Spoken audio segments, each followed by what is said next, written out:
In September of 1978, Mary Vincent was just 15 years old when she was violently attacked and left for dead. Mary originally lived in Las Vegas, Nevada, with her mother, father, and 6 siblings. Mary's parents were going through a messy divorce, causing Mary to seek refuge in California with her grandfather. After just a few months, Mary became homesick and decided to head home to Las Vegas to be with her family. Her means of transportation: hitchhiking. On her travels, she met 2 other hitchhikers. She traveled with them for a while until a van pulled up. An older white man offered a ride. He claimed he only had room for one, and all 3 could not go. The 2 other hitchhikers with Mary warned Mary not to accept the ride as they felt something was not right with the man. Against their warnings, Mary accepted. As Mary rode in the van, the man made several strange comments and even grabbed her several times. Mary grew more concerned as time passed and felt more and more uncomfortable. In hopes of making the ride less awkward, she decided to take a nap. When she awoke, she realized they were not heading in the intended direction. Mary confronted the man and demanded to be let out of the vehicle. The driver pulled the van over on a secluded road on Del Porto Canyon. This is where Mary's nightmare would begin. The man attacked Mary, beat her, and sexually assaulted her. Mary fought against her attacker, but she was no match for the deranged man. Mary pleaded to be freed. The man said to Mary, "You want to be free? I'll set you free." He then grabbed a hatchet and began hacking at Mary's arms, dismembering her arms just below the elbow. Mary screamed in agony. When he finished the attack, he stated, "Okay, now you're free." The demented attacker then rolled Mary's mutilated body off of a cliff and drove away. Mary had blacked out from the pain, but was still alive. When Mary awoke, she was in a state of shock, and her survival instincts kicked in. Mary began packing dirt and mud into her open wounds to stop the bleeding. Then she crawled her way out of the ravine. A passing couple found Mary in distress and aided her to safety.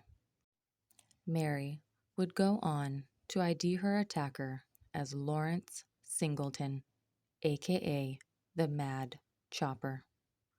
Lawrence was arrested and convicted of kidnapping, rape, and attempted murder. With these convictions, Singleton only served 8 years of his 14-year sentence. After his release, Singleton would go on to attack and kill another young woman by the name of Roxanne Hayes in 1997.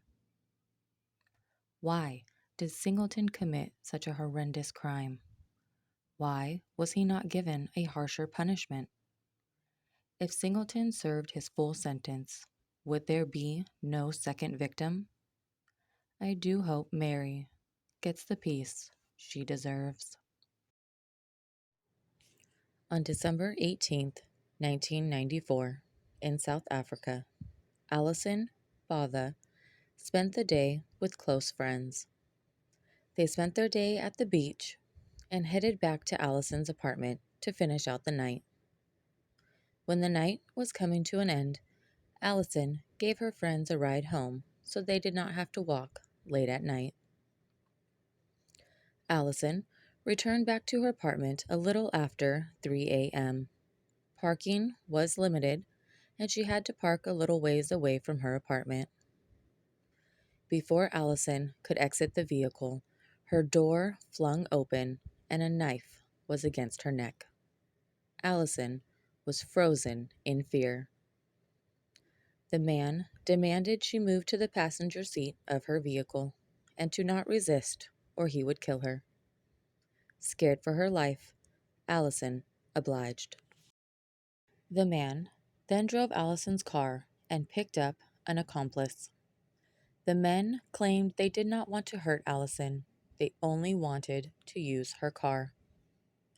Allison hoped if she did not cause trouble for the men, they would let her go unharmed. The men had other plans. The men drove to a desolate area on the outside of town. The two men then sexually assaulted, stabbed, disemboweled, and slit Allison's throat. Allison was conscious during the whole attack and was aware of the damage being done to her. She was in a state of shock and could not feel the pain, but could hear the sounds of her skin being cut and the feeling of the blood pouring out. After the horrific attack, the two men drove away, thinking Allison was dead. Once the men left, Allison noticed headlights on a road. She knew if she did not get up, she would die. When Allison stood up, her intestines fell from her body, and her head, barely attached, fell back. Allison continued on despite her horrendous injuries and made it to the road where she collapsed. A man by the name of Tion Illard, a veterinary student visiting South Africa for vacation, found Allison barely clinging to life. He used his medical knowledge from veterinary school to keep Allison as stable as possible as he raced to the hospital. Thanks to Tion and the doctors, Allison survived. Her two attackers were identified as Franz du Toit and Theuns Kruger. Both men were arrested and pleaded guilty to 8 charges, including kidnapping, rape, and attempted murder. In 1995, both men were sentenced to life in prison. Shockingly, this year, 2023, both Allison's attackers have been released on parole. Why did these men commit such an awful crime? Why did they not just take the car if that is all they were wanting? Why did Allison's attackers get released? I do hope Allison gets the peace she deserves. March 20th, 2018. A young woman who has not been identified was going to pick up an acquaintance she had recently met in St. Louis. She arrived at his apartment and made her way inside. No sooner had she entered the apartment, she had a gun held against her head. Her attacker demanded she removed her clothes. The poor woman did all she could to fight off her attacker. She scratched, punched, kicked, and screamed. Frustrated that his victim was fighting back, he resorted to violence. She was stabbed 11 times, shot in her head, arms, and legs. With the victim gravely injured, the attacker sexually assaulted her. He then fled the scene. When paramedics arrived at the scene, they believed the victim was no longer alive due to her traumatic injuries. Being the fighter she is, she survived.